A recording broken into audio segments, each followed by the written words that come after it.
why can't it be a smooth process and easily? It should be a And smooth just to add, process. Leanne, sorry, what on what Sia is saying, I mean, isn't it the government is benefiting from all these developments?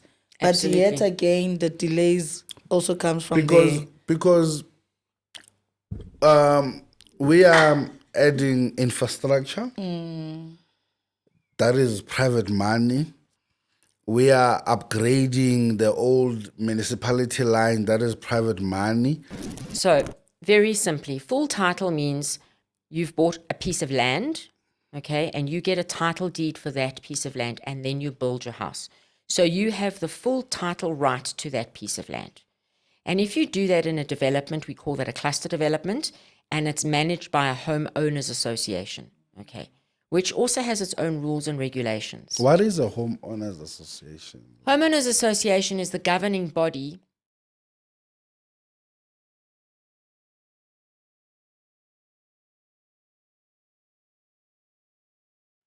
Siyabonga Makhamba from Property Development.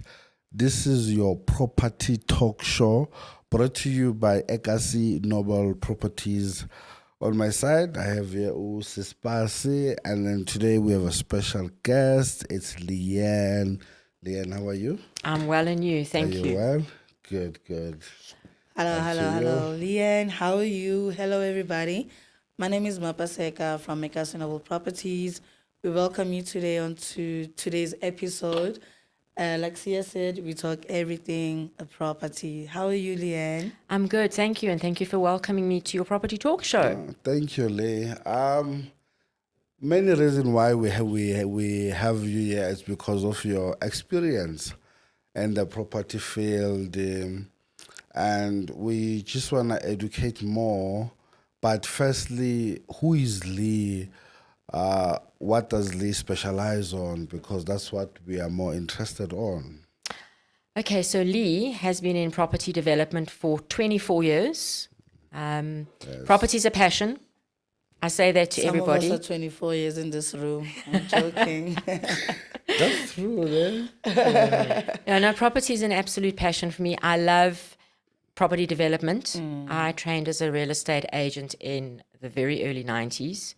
But my passion is not selling existing property. My passion is what you guys are doing, which is why I found such a good synergy with you, is the raw land and develop it. Zone it, design it, build it. That's the passion. Wow. And it's crazy because most people actually think property is the end product where you see the nice glitz and glam, only to find out that there's still the rawness part of it. So I'm really looking forward to seeing and working with you to see exactly how this thing works and educating more people out there as well to say that property is not just an end product. There's actually processes behind everything else. So how was the journey for you when you started? It was very scary at the time.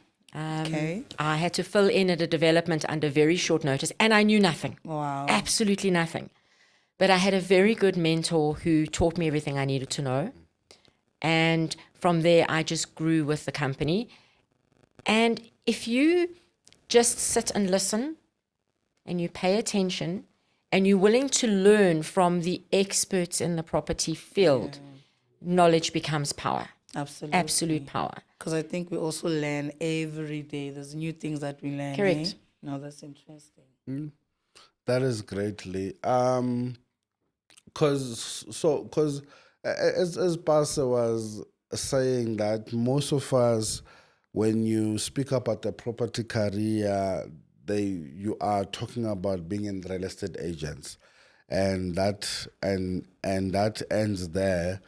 But along our journey as property developers, we saw that being a real estate agent is actually the last puzzle. It's actually the last piece of the puzzle because there's a whole lot of things to be done, like your rezoning.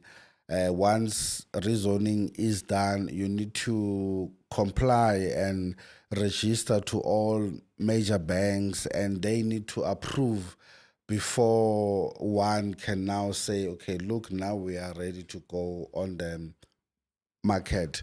So for a person who is sitting at home, what advice or what route can they take in sorry man, what is the professional called? Like, I want to know, what is the name of the career?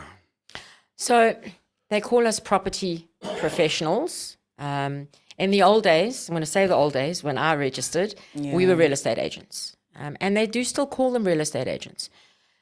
But residential development property is very different. And I know there's lots of people out there who would disagree with me. Yes. To walk into a home that's already built is very easy. People can see it. This industry is slightly different because you're selling a vision. You're selling a dream. You're selling something that doesn't exist. Exactly. It's a piece of paper. So you need to be able to take that flat image and describe it and actually get your client to understand that this thing is going to exist because you're selling a dream. Yeah, hey? And anybody can get into property. It's really not hard. But I think if you want to do what we do as a team, you need to have a passion for it. Absolutely. And you need to be able to visualize what you're selling because you've got to explain that this flat piece of paper is actually going to be a home at the end of the day with walls and a roof and furniture. Absolutely. And there's lots of technology to help you do that. But your clients don't always understand that technology in those images either. Exactly. So it's interesting and it's daunting. And it does have a different legal aspect to selling. There are a lot of rules that govern us. For example, the CPA. It's great to put a pretty image out there, but you need to classify that pretty image before it's built is an artist impression. Because clients will see an image and they'll go, right, my house must look like that. If we haven't classified legally that it's just an artist impression, it's just an image, it is going to come back and become a problem for you. Nice. So you've got to be very careful what you portray is actually what you're giving the clients at the end of the day. Yeah, no, that is interesting. So in terms of the road developments that you've done, is there like some of the big names that you've worked with? Maybe would you like to share? I've worked with some very, very big names in the industry. I've done some different developments. I've been involved in selling just land, selling land with building packages, retirement villages, which are governed by a whole different set of rules. You've got the Old Persons Act. You've got the Retirement Act. Imagine. It's sectional titles. So I've done all of that. So what we're doing here is nothing in terms of the residential. No, it's. I would never say it's nothing. It's different. It's different. I wanted to say that. Yeah. I just want to bring a problem that I'm currently having with our African community, where they don't have any information about what is a sectional development, what is a full title retirement development. village. Like now on our other estate, which is it's in Green Hills, Nala Estate, it's a full sectional development. And we are having a problem of that we are not fully enough educated about how the sectional rules are. And it's like we are making our own rules, but there are rules that we also need to follow. Like many, because in our African society, you are told that if you are owning a piece of land, before you can build, you must have a title deed. And then in a sectional estate, it's a total different scenario where you at least need to build to the window level before you can get any title deed. Do you wanna maybe give us a little education on rules of sectional titles and full titles? So very simply, full title means you've bought a piece of land, okay, and you get a title deed for that piece of land, and then you build your house. So you have the full title right to that piece of land. And if you do that in a development, we call that a cluster development, and it's managed by a homeowners association, okay. which also has its own rules and regulations. What is a homeowners association? Homeowners Association is the governing body that will manage that estate, that title. cluster estate. So you buy a piece of land in a cluster development, you become one of the homeowners in that association. So And meaning even if I paid cash, because we believe cash is king, Absolutely. and I make the rules, then I can just paint my house pink tomorrow. You can't, because your homeowners association has its rules which govern conduct, pets, how the common area is going to be kept, but it also will have a set of what we call architectural guidelines. So that will monitor what the development must look like. If you have a development that allows everybody to do whatever they want and it doesn't fit within a guideline, you're actually negatively impacting your neighbor's properties Absolutely. and their value as well. I mean, can you imagine you've built this beautiful home, you've painted it, let's say a light gray outside, and your neighbor paints his house purple. And I think in the townships, actually, that is what is happening, you know. Exactly. I've seen a lot of developments currently, when they advertise them, the developers would say it's going to be an estate, only to find out that they give them the full title. Then eventually the neighbor builds, you know, like multiple rooms, and they just change everything to become something different. What does it do to the homeowners association? Because obviously it then changes everything. It's no longer that.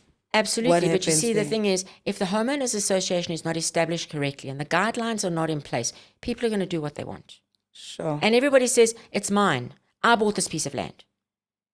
But you're negatively impacting your property value from a resale perspective and your neighbors. Because even with the maintenance and the security Absolutely. and stuff, I think the homeowners association actually helps with that to be in place, so that people could have the safety, the security, and obviously the maintenance of the estate and stuff. It's very, very important. that's It's not like going down the road, for example, where we are now in Robin Park, and buying the house next door, for example.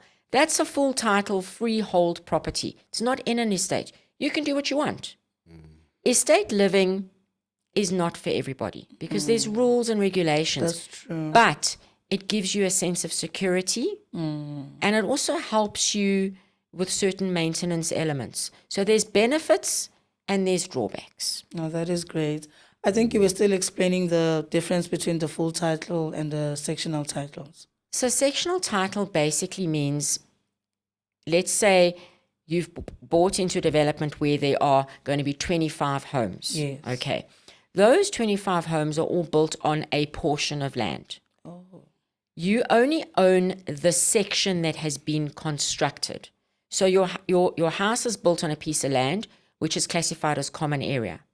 I always explain it to everybody. Once the house is built, if you take the roof off and you turn it upside down, everything that falls out is yours. Yeah. Okay.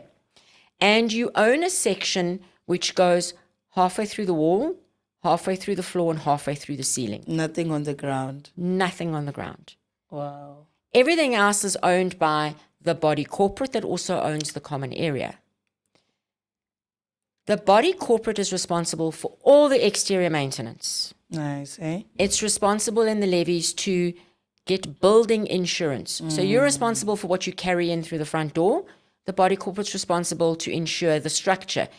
If the building burns down, the body corporate's insurance rebuilds it. You don't have to worry about that. Oh, that's great. The body corporate's responsible for the geysers. And they're responsible for common upkeep. Because they're outside. Because it's outside. Oh, that's Even if it's nice. inside, even if it's in the ceiling, it's insured by the body corporate. Sure. You know, Leanne, with regards to growing in the townships, all these things did not matter. It's actually not my first time because obviously personally I've been in the industry for more than 5 years. But for someone that's growing up in the township, those ways don't exist. Yeah. So what would you encourage somebody that wants to move from the township into an estate life? What would you say to them? Decide where you want to live and what you actually want. Are you happy to live in a sectional title development where Your only maintenance and only concerns is what happens inside. I think we must remember it is very difficult and very expensive to maintain property. But I think Very it's difficult. better because it comes with all the benefits. right? Exactly. And I think Exactly. and I think these benefits, they don't explain them. When they say sectional, you don't own the land, you only own your house, we run away. Remember, because you're buying sectional title doesn't mean you don't get a title deed. Oh, yeah. You know, the house is built. So let's say you're moving into one that's 25 and your section is section 1 or unit 1. You will get a title deed registered in your name for unit 1. But You get your after title build, deed. It has to be built because we have to measure it. We have to open what we call a sectional plan with the Surveyor General's office, which will then demarcate your space, your house, and the size of it. You get a title deed. Nice, eh? So the same title deed you would get for a piece of land to build your own house, you get a title deed for your section. But it's just different rules and Just regulations. slightly different rules. but Slightly different rules. basically all the same. It's all the same. So what's the difference between the body corporates and the homeowners association? So Homeowners Association is a registered company. So it would be a PTY limited company. It's a non-profit. Okay. It runs with the same sort of management rules and governing bodies. It will calculate its levies. It will charge the owner's levy. A body corporate doesn't have to be a registered company, and it's registered with the opening of the sectional title register by the transferring attorney. But it still has to have rules. It still has to charge levies. But it's governed by what we call the Sectional Titles Act, which is a gazetted act. So in a new development like ours, I think even here in Robin Park, there's a body corporate It's mixed. and there's going to be a homeowners. Correct. How do you then merge the two into one? So your homeowners association has your registered company. So that would be your presiding governing body. The body corporate would have its own rules, okay, for the sectional title stuff. But the homeowners association will charge the body corporate a levy. So the owners will each pay a body corporate levy, and that would go into the homeowners association, and they would then manage it. Eventually they work together. They would work together completely. So we would have architectural guidelines here of what the houses must look like, and they need to be the same guidelines as the body corporate. Because remember, you don't want one of your homeowners to paint his house purple and pink when your sectional titles are grey, Is it? because it's going to affect the value of the properties. And you want everything to be aesthetically pleasing. Yeah, of course. You want people to drive through the gate and go, this is really nice. I like what it looks like. I like the feel. I'll be happy to live here. Very much. So, because what is good on living in a regulated area, or just having a stand where everyone can just do as how they want? I think there's pros and cons for both of them. You know, I think in today's society, we have a lot of young professionals. We have a lot of young families or families where one of the spouses works away or travels a lot. And I think we need to consider security. Absolutely.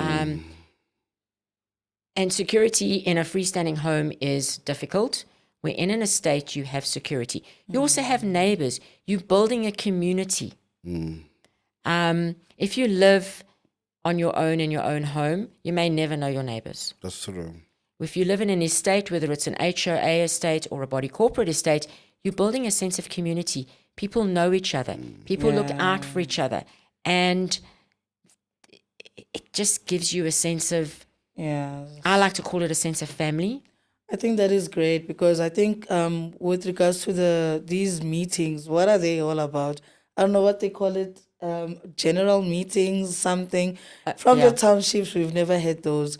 We only have the meetings, study block, Yeah. When the sewer is blocked, when there's no electricity. Yeah, and we want to strike. That's the only time we would have those general meetings, or when there's a funeral. But which is great also because there's also that sense of the family and the community, because obviously you would know what's happening to your neighbor from where I grew up. So obviously there is still that sense of living in the sense of community. But Why is it different compared to the estate living? So your estates with an HOA or a BC, you have what we call your inaugural general meeting. So that's your very, very first meeting once the units are registered. And that meeting is to introduce everybody to each other. And you either need to appoint your directors for an HOA or you appoint your trustees. Why And don't we have such in the townships? Like there's a new development and I don't think they do have those meetings in the townships. Well, you actually have to. Because that's what the gazetted laws tell us to do. Do you think they have them here? No, I don't think there is like In the townships.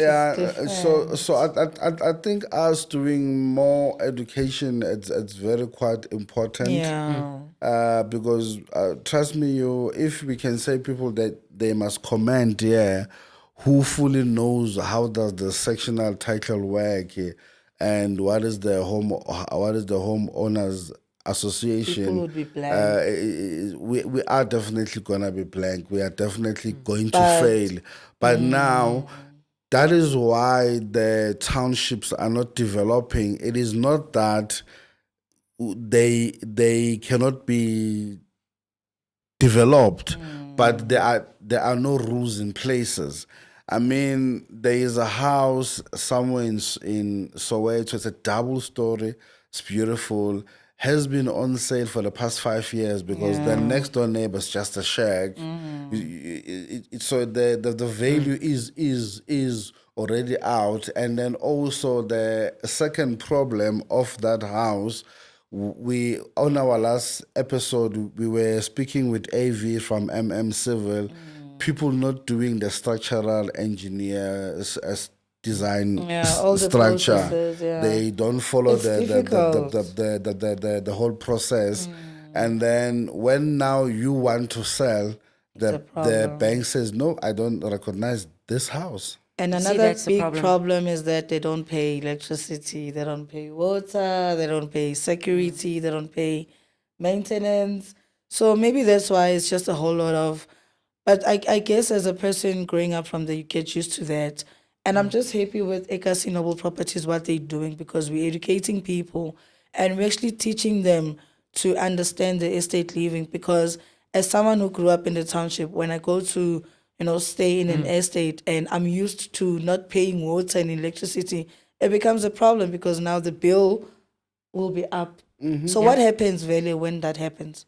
So if you're in a sectional title development, generally there's one bulk water meter, okay, and the body corporate will read everybody's meters and they will charge you for water. Unless the developers put prepaid water in and prepaid electricity. Otherwise it gets read and you have to pay that on your levy account every month. Sure. And there are some developments where the body corporates have just said no more. Everybody's paying their levy, but they're not paying their electricity and they're not paying their water. Sure. The body corporate still needs to pay that account every month. So now or the whole complex gets cut off. So now what some complexes have started doing is saying, okay, you haven't paid your electricity and water. You will now fit a prepaid meter and you will fit a water meter and we will have it fitted and you will pay for it because it impacts it. It impacts the body corporate's levies. We need to remember the body corporate needs to build up a bank account because it needs to maintain things, needs to pay security, needs to do paving, it needs to maintain the gardens. And it cannot do that if levies don't get paid. Oh, that's interesting because I've seen on social media some property, gurus and stuff, they would literally encourage people not to either stay in the estate or they must ask for the bank statement or the financials of the estate.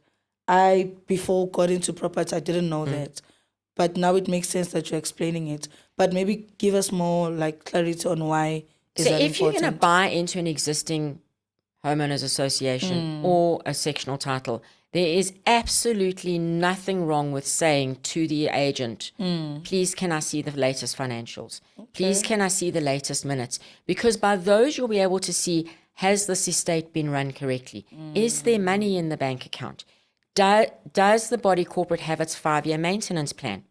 You have to have a 5-year maintenance plan. If not, meaning it's definitely a no-no for you There's to a buy. problem. Yeah, because Nobody's managed it But how properly. am I gonna learn that, Lee? Because what is important is a bank approval that where I'm going or And what if you love the area, you know? I mean, it's close to my workplace. So, I think you hit the nail on the head earlier when you said education is key. It's extremely, extremely important. sure. And there isn't a lot of education. And in the industry, people don't always want to continue educating. Yeah. I'm currently studying again in the property field.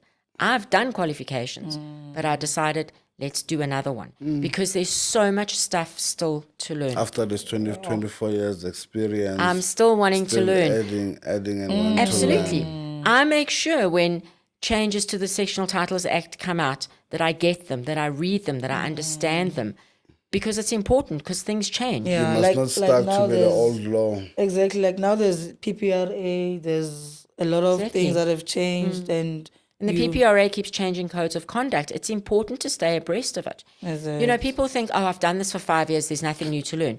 There's always something new to learn. There's new building technologies. There's different ways to do things. There's new materials. The SANS 10400, for example, came out probably 10 or 15 years ago, which talks about window sizes and glazing and insulation and everything to make the homes more energy efficient. And there's so many different ways to do that. And now everyone is also going green. Well, so that's the you other also thing. need to learn that. Yes. Okay, no, it's great having you, Lee. Very great. So I would love for Abantu who are at home, subscribe to our channel, which is the Property Talk Show, brought to you by Ekasi Noble Properties. If you have any boiling question or anything, just leave a comment below. Lee, thank you very much. But just to summarize, I'm sure most of the parts of Johannesburg have literally developed just right in front of your eyes. Where do you think in development we are heading with our government? You know, with government, things delay and what. Do you literally think that fully privatizing development rules, or should we stick on what is currently happening now? I think there are a lot of changes that are required. Why I'm saying that, Lee, look at Dubai, 1992, Absolutely. on their first construction. Look at them today, because the developing of the country is being privatized. Government does play a big role because they are the ones who are putting funding. But why should South Africa be delayed a bit on development rules? Why are they so difficult? Why can't it take a week or 2 weeks or 3 months maximum, then having for it to take 3 years, That's a good and then one. after 3 years it takes another year, and you literally lose investors, because when I put my million, I want to see things now. But now having for you to go look for the rights, objections, Yeah.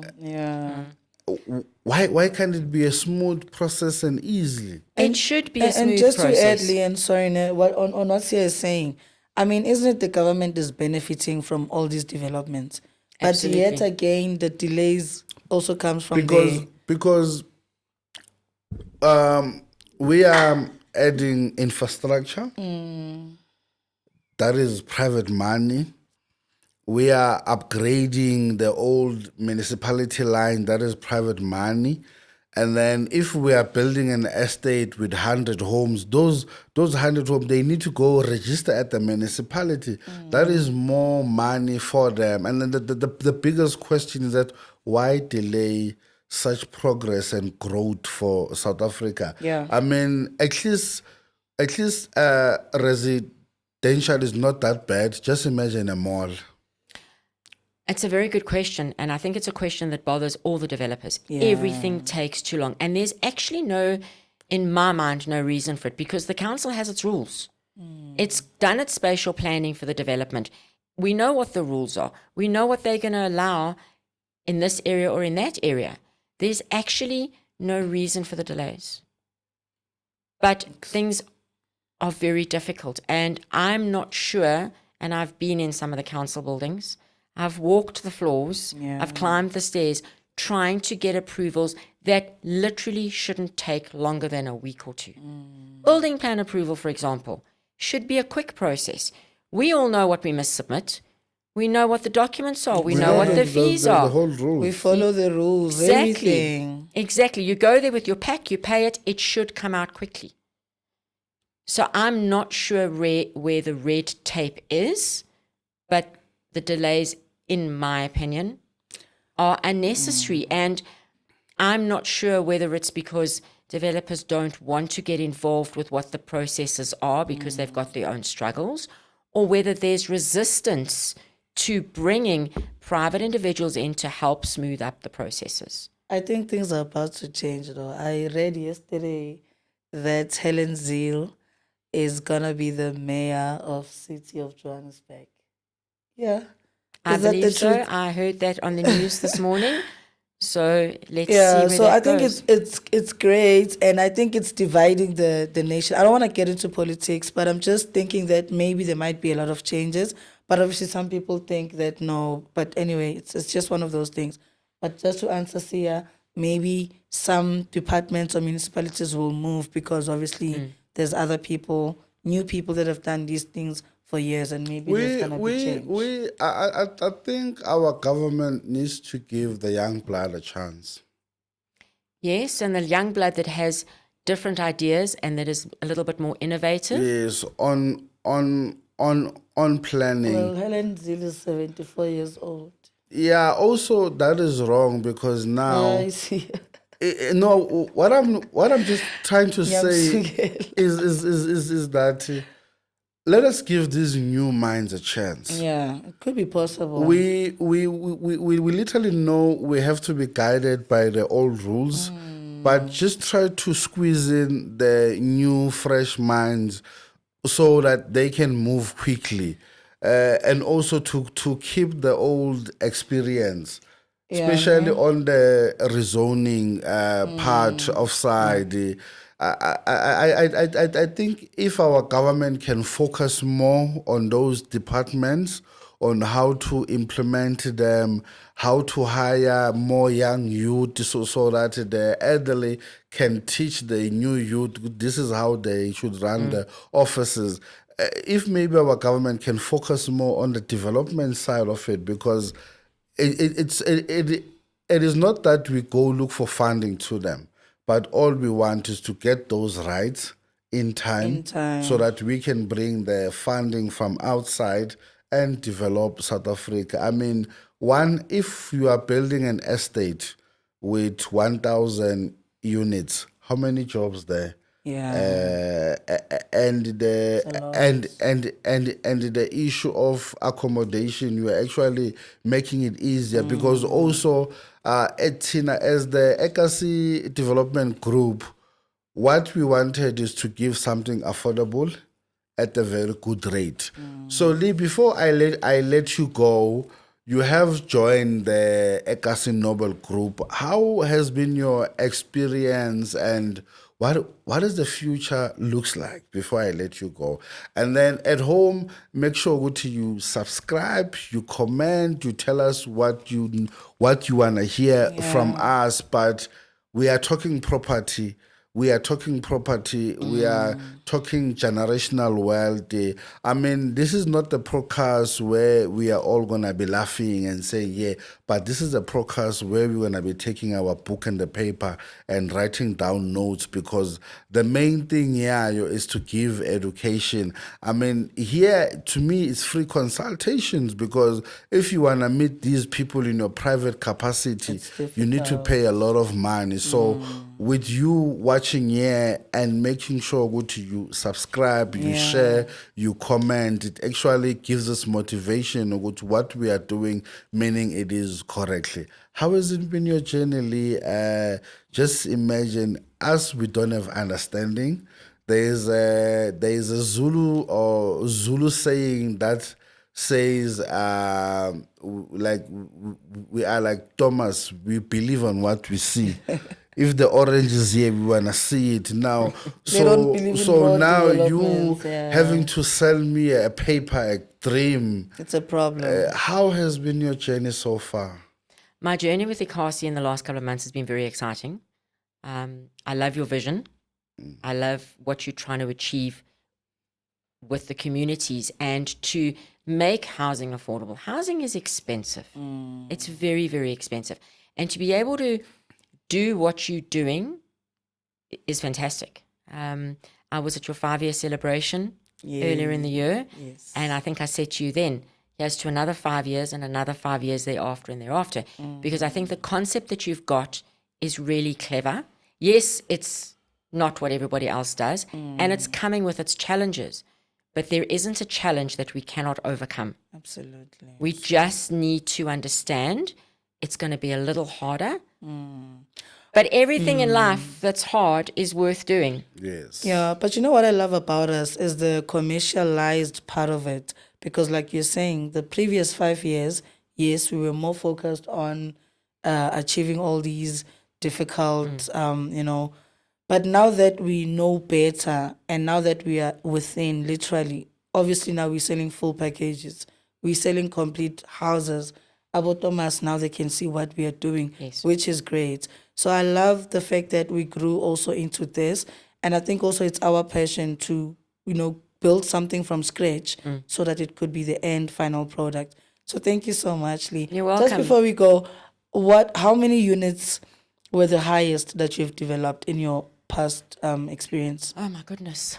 I think the retirement village, when I left there, we'd done about 150 homes. Okay. We did 30 apartments. I did a golf estate Nice. on the Vaal River. So I think in total, I've probably in the last 24 years developed in excess of 500 or 600 properties. That's beautiful. That's beautiful. Thank you so much. Thank That Thank you is for growing interesting. South Africa. Yes. Because also, as much as other people are important, doctors and everyone, developers are important because Housing is housing is important. important because everyone who goes at work, they want to have a home. Thank you, Lee. Make sure you subscribe on Property Talk Show, brought to you by Ekasi Noble Properties. Thank you. Thank you, guys.